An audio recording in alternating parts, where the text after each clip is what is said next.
Hey everybody, this is Dr. Jason live from upstate New York where the weather is pretty nice. Professor Spike couldn't make it today and neither could Kamal, so I think I'm going it alone. Arjun said he might be able to pop in, so we might get a guest after all. Tim is with us. Hey Tim, how you doing? Tim wants me to check out I Know That.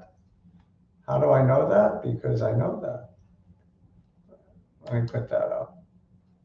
Check out IKT, they're a $20 million market cap company working on a Parkinson's drug shown to reverse the condition in animals, currently in phase two. That is encouraging. I will check it out. Thanks, Tim. I'm also going to talk about another low market cap company today, AEMD. Their market cap is 20 million, and they have 17 million uh, cash. So basically, their cash on hand is what their market cap is. Pretty crazy. Andrew is with us today. Yes. So I'm going to talk a little bit about AEMD because they had their earnings call. And as I anticipated, things are not moving very fast with the COVID trial. Things are moving even slower with their head and neck cancer trial. So they did hire a CRO to expedite things, but they hired them, if I recall, the last conference call 3 months ago, and only one patient has been treated in the COVID trial with 39 to go, so to speak. They're looking to enroll 40, follow them each for 28 days. The one that they did treat, they just treated in June, so they didn't have the follow-up results during the conference call. It's an open label study, so they can report out the results as they go along. They're free to do so. And it's up to 40 patients, meaning if the results are stellar after a dozen patients, they can go to the FDA and say, hey, let's get emergency use approval right away. And that's possible. But the thing is, judging from their past history of moving at a snail's pace, I'm not holding my breath. They caught a bid today because of their history with monkeypox.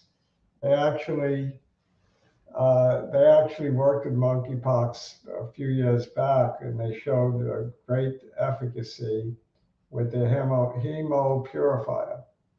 The hemo purifier, apparently their filter monkeypox binds to that. And with 4 treatments, they can remove 98% of the virus, sounds pretty impressive. Pete is with us today. So, I mean, rightfully so that they caught a bid with the monkeypox on the rise and in the headlines. Andrew's been hurting like everyone else. Sold out of AEMD today. I can't say I blame you, Andrew. I still have some shares left. Tim is with us today, saying hi to Pete. Pete is which Pete? Pete Czechia. We haven't seen him in a while. Uh, Today, Alphasis must have woken up today. If Pete is with us, woke up a little bit. Everyone's welcoming each other. The other Pete is with us. Pete Alexion. I don't know if you're the other Pete or the other Pete is the other Pete, but Pete number one and Pete number two. Hello, everyone. Heading into July historically is a good month in the market, cautiously optimistic. Yeah, I mean, we're due for some sort of a rally. Okay, so I want to get to work, talk a little bit more about AEMD, I think, as well. A little later on when I show the chart on it. I got to remove the banner, right?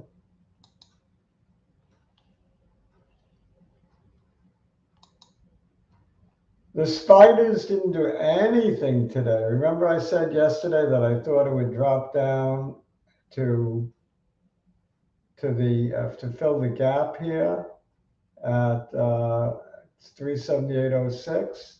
Well, it came close. 378.42 was the low, but gee, it's really a tiny range today, and sort of like a doji candle, a fat doji that isn't bullish, isn't really bearish. It's just a day that, nothing really much happened in the way of price movement. In fact, my whole portfolio for the day was one big doji. I've never had such little change across all my portfolios in a very, very long time. So today was a doji for my portfolio, a doji on the S&P, basically that kind of a day.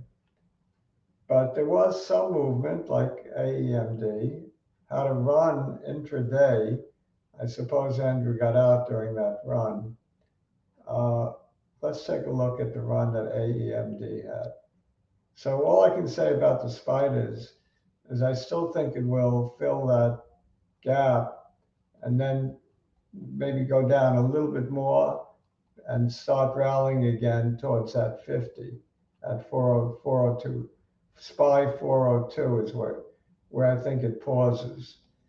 I don't know if it pauses to refresh or it just pauses and collapses.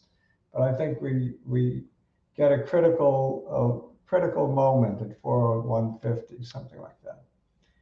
All right, let's take a look at AEMD chart. I think it's important to look at the hourly on this too. We have a great big candle, and you can see it's not really necessary to look at the hourly. You can see it spiked to as high as $1.55.33. Still up 16 cents on the day, although it's down 6 pennies after hours. Monkeypox is in the headlines. Monkeypox could conceivably be the impetus for a big rally on AEMD. It's done it before and it could do it again. So you got to watch this one.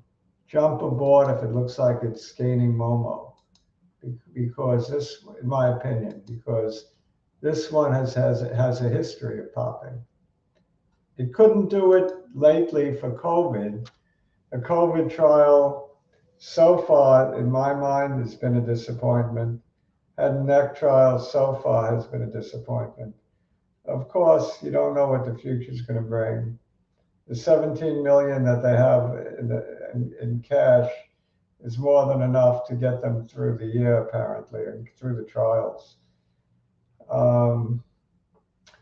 Yeah, I mean, it has great potential, not only for viruses like COVID and monkeypox, but also for cancers, solid tumors like head and neck cancer, where it removes exosomes, whatever they are. Anyway, I think the potential is there. The performance has not been there on AEMD. Will it be different in the future? I hope so. So far, I'm keeping the shares that I have left. And I did think about selling them, but I didn't. So one of the reasons I didn't is because I realized that this one, it could be explosive. So if it is explosive, I want to be there for the explosion. What else? I wanted to look at Amazon, but before we do that, let's look at another one of the ones we chart all the time, MicroStrategy. MicroStrategy is essentially totally correlated to Bitcoin. Michael Saylor is an uber bull on Bitcoin, and he's leveraged this company to buy through loans Bitcoin at an average price of about 30,000, I believe. Bitcoin is trading, I think, at about 20,000. So that's why the company's performance has been less than stellar.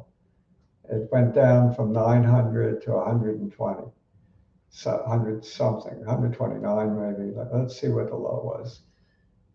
134, I get.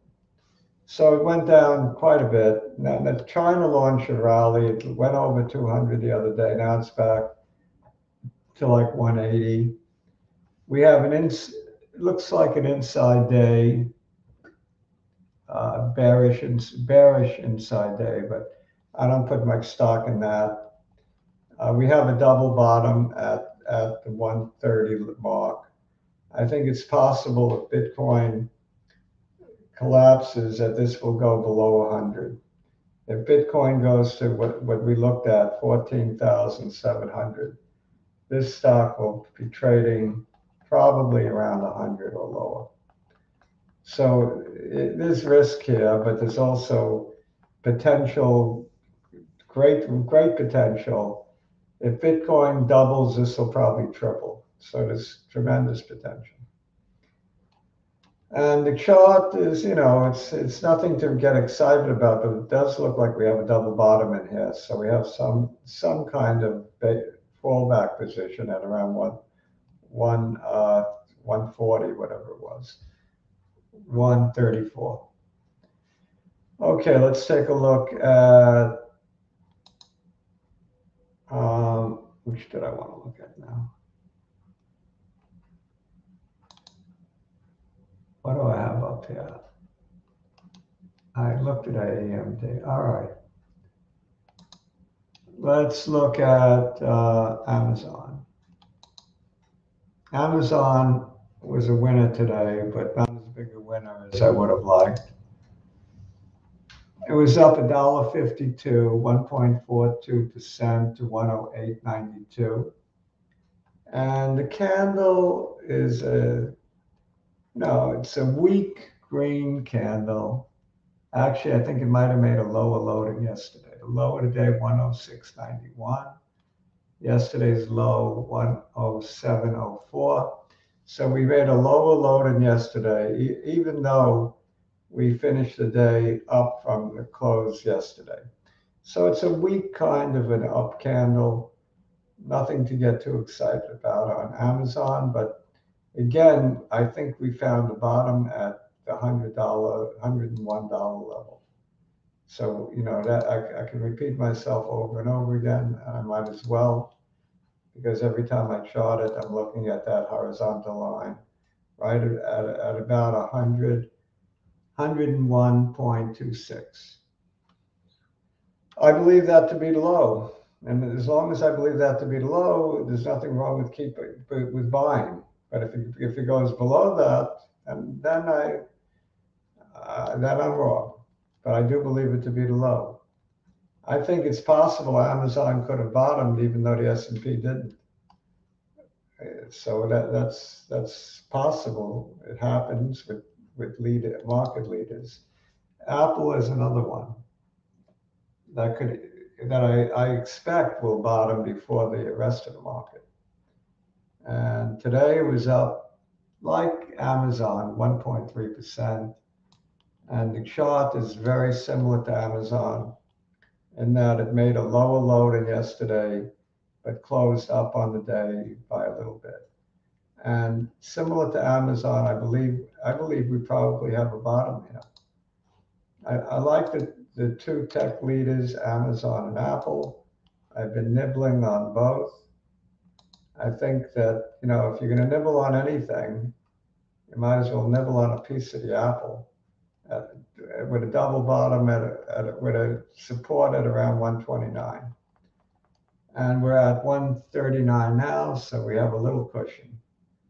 And we found support today at the 12-day moving average.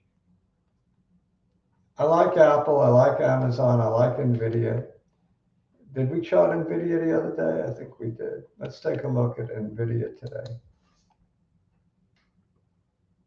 Just like AMD, it's off quite a bit, actually off more than AMD for the year. This is one of the big losers on the year. Down another $4 today.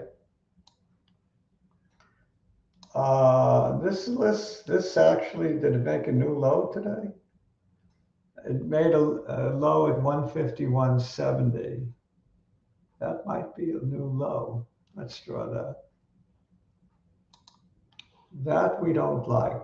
There was a lot of negativity in terms of big whale put buys on this one the other day.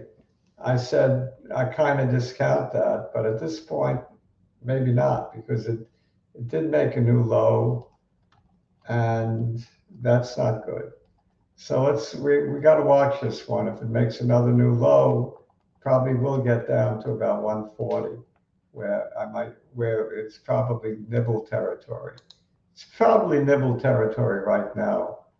I think it's a great company. It'll come back once semiconductors come back, and it'll come roaring back. So if you want to dip your toes into the water, this is not a bad place to dip. Um, let's see if there's any requests before I do anything else. Oh, Arjun, yeah, Arjun is with us. Arjun, Howdy. you want to take over the charting, being that you're here? I'll let you chart with something, Chart.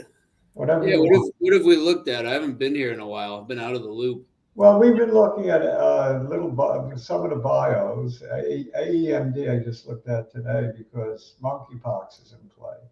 Okay. And Mark wants VBIV because you're a VBIV guy. Oh, I haven't charted that in a long time. Yeah, I can go ahead and chart. Do you still own it? I have a little bit. I mean, definitely a lot less than I used to have, given I mean, there was a point where I just kind of liquidated a lot of stuff, but I kept portions of a lot of my favorite companies. Alvo is another one, right? Yeah, yeah. I mean, Do you still have that one? I got portions of all that, yeah. Um, but less than I ideally want. I've just been playing defense for a long time. All right. So the main idea would be VBIV, I guess. Yeah, we can take a look at that. Yeah, I've actually been charting a bunch of oil stuff and energy stuff recently, just because I've been really curious about that space. But Okay. Well, you could chart whatever you want, but let's start with VBIV. yeah, we can start with Viva. Yeah, I haven't looked at this chart in months, so I don't even know what we're dealing with here. Um, oh wow, it's gotten bad, huh? It's not good. Yeah, it's kind of like, throw the baby out with the bathwater type of thing. I think the XBI sell off just hit a lot of companies hard, and only a few have bounced back. I think VBIV, right? Like this one, management's kind of let me down more than I thought they would. I still like all their IP. I like what they're doing, but uh, they blew it on the vaccine front for COVID. That was a golden opportunity. Well, you know what it is? I think all the COVID stocks have given it up because it's too little too late. Pfizer is dominating the scene. Yeah, yeah. I mean, I still think overall they're gonna do well, and their brain cancer work is really interesting. They should still be the Hep B one stop shop, but I think the problem, right, with bios is so often it's narrative driven. And their management just wasn't good at pushing the narrative they needed to, and they're paying the price for it. I mean, Well, you look like it looks like it's range bound with a nice bottom that it put in. yeah, yeah, I agree with that. I mean, you could call that. Actually, let's call that the top of the range. It needs to prove otherwise. So you maybe, yeah. I mean, that's like given that it's trading at such low levels, that's actually a really nice swing because basically, if it hits 65 cents, you can maybe get it back up to 95 cents. Yeah, it's 50%. Yeah. So that's, Right now, it's in the middle of the range. yeah. I mean, I'm not interested right now. I think longer term, this will eventually roar back, but I'd proceed with caution at this level. I agree with you that if it approaches that bottom, you can nibble a little and maybe try to swing it in the meantime. But I don't see it going above $1 for quite some time. Yeah. Yeah. Okay. But yeah, there's What about your container ship plays? yeah, that one I'm still long. It's been pretty rough ride for that one too. I kind of average down when I can and swing it on little uptrends. I think a lot of You have a few of them, don't you? yeah. I got GSL, DAC, Zim. I've also been kind of diversifying into the energy space a little bit. Specifically, I mean, I want to show you this one that I found that's really interesting. It's PBR, but it's not the beer. Okay. It's this Brazilian company that's kind of the equivalent of Exxon over in Brazil, Uh-huh.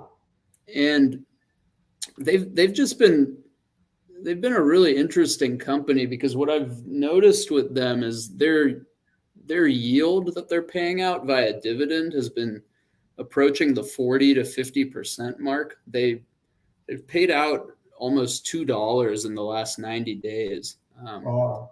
It's really amazing, and it's because crude has been running at over 100 a barrel. They've just had this really unique ability to profit and return all the free cash flow to shareholders. Nice, very nice Zoom channel. Yeah, so I entered Friday because I just found out about it Friday. I entered at right around this bottom, around 11.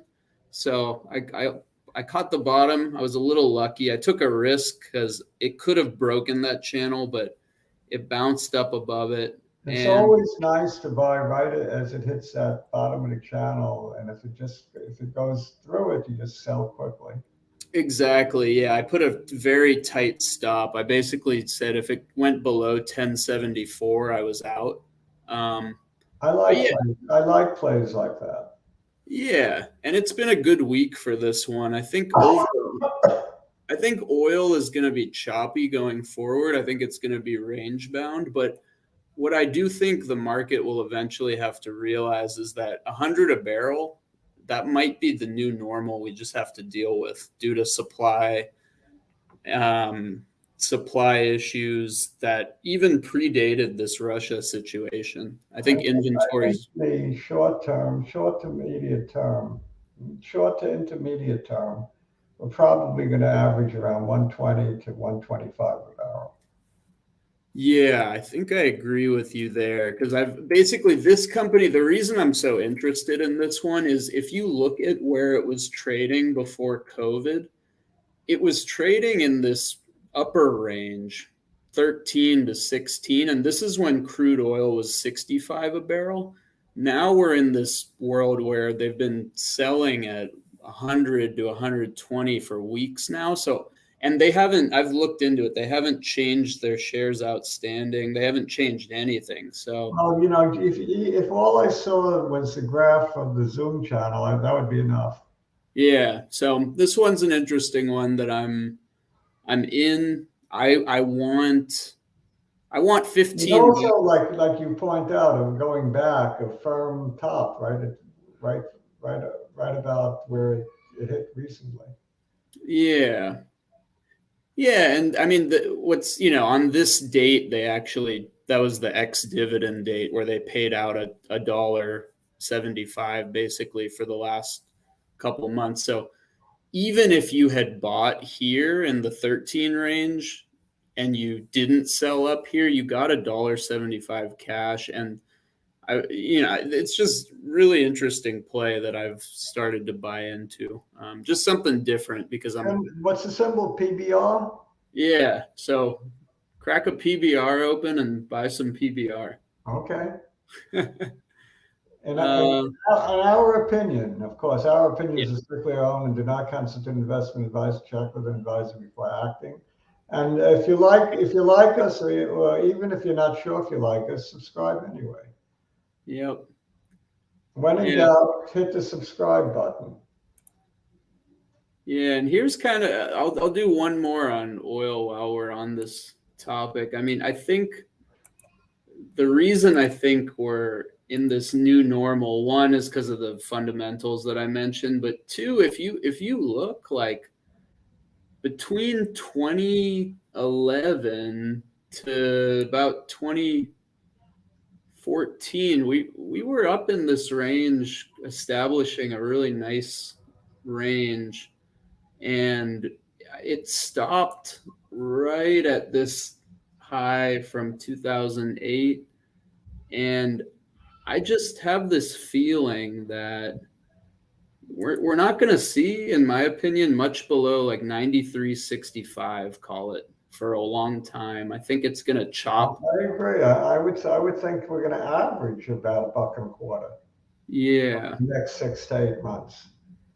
Yeah. And so, if you want an area to be invested in my opinion, I mean, there's a lot of interesting energy plays that will really generate a lot of free cash flow during this period of range bound. And I think the rest of the year, honestly, I think energy might be where I'm most bullish. I've kind of changed my tune a little bit. Yeah, and I think it does seem like the only sector that's up on the year. And I know people say that if the bear market continues, energy too will be affected, but maybe not. Yeah, I feel pretty comfortable kind of averaging in here slowly on plays that seem undervalued. I mean, the Exxons of the world, I think, might already be pricing in a lot of this, but there's some interesting plays. You like Enphase Energy? Pete wants to know. I don't track it, but I've talked to some people that like it a lot. Um, let's take a look at it. Why not? I mean, we're on the topic. Had a nice move. Nice. Let's go to the. I mean, generally I like energy right now, so I have a feeling I'm liking it. I'll probably look into the fundamentals more and see, what they're trading at, if they have any dividends or any sort of free cash flow they're giving back to the share, like share buybacks. But yeah, I'll research this one a little more. I mean, I like the chart. It's at one of your moving averages. I don't know which one that is. Yeah, that it bounced off that 50 week. But since this is more of a show for trading, let's take a look and No, see that's what. okay. So you're at the weekly? So this is the daily now, and it looks like it bounced off that 200, Uh-huh. and it has the 50 right below it. That's good support. Yeah, yeah. This is a really nice level. Let's draw some. Let's draw some. Of course, it has a peak to get over in order to make a real sustained move. That peak is, not the last peak, but the peak before it in the middle. That one. Oh yeah, It's got to this. get past Yeah, that. I think this coincided with oil top for the year. What Um, what number is that? What is that's 220. 220? Um, If I it gets mean, past that, it could challenge the highs. yeah, definitely. I mean, I think this, you're seeing higher lows here pretty consistently, which I Yeah, like. I mean, I'm gonna yeah. I'm gonna zoom out a little. Yeah, I mean, generally this looks good. It's kind of consolidating, and it's towards the lower end of this range. It looks like a pretty tradable range, right? Yeah, Yeah. looks like a nice chart, no question. Yeah, nice, Pete. I might dabble actually. This looks It because yeah, also it has a nice lower trend line if you want to draw that in too. yeah, you're talking like from here through. Yeah. No, just more recent. Oh, okay. Yeah, let's take a look. Yeah, I haven't been on in a while, so I can Yeah, let's from about there. Oh, you're way too industrious. I was thinking just more recent. oh yeah, yeah. Okay. Yeah, I'll go to the daily then. It might be a little better. Yeah. Should be the same. It's actually, yeah, I count three probable hits if you see what I mean. Beginning with 2022, beginning of 2022. Uh, I think you got a low. If you look at the lows, I think you should get a nice trend line support. Connect the two obvious lows and see where it takes you.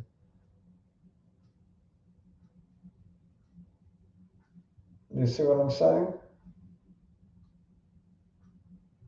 I think we lost Arjun. Oh well. Hey, sorry. Yeah, internet Yeah, conked. I think we lost you for a moment. Yeah, my internet kind of conked out. Yeah, Where so did you want to start? yeah, you connect those two. See what it takes you. Those two lows. Oh, these two? Yeah, that's it. So now you got like a three hits. You got a trend line right there. Yeah, so that's okay. I mean, it's pretty conservative, it looks like. Yeah, but it's valid.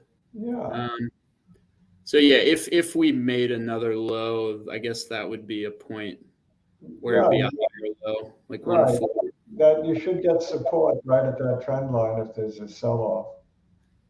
Yeah.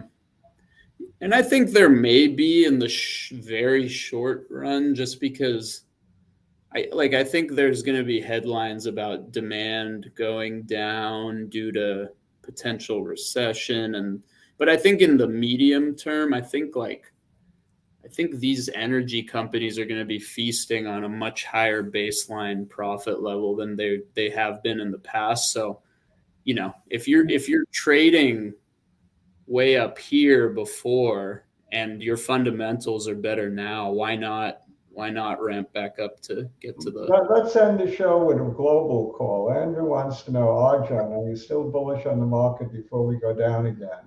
Or has that already happened? who I He's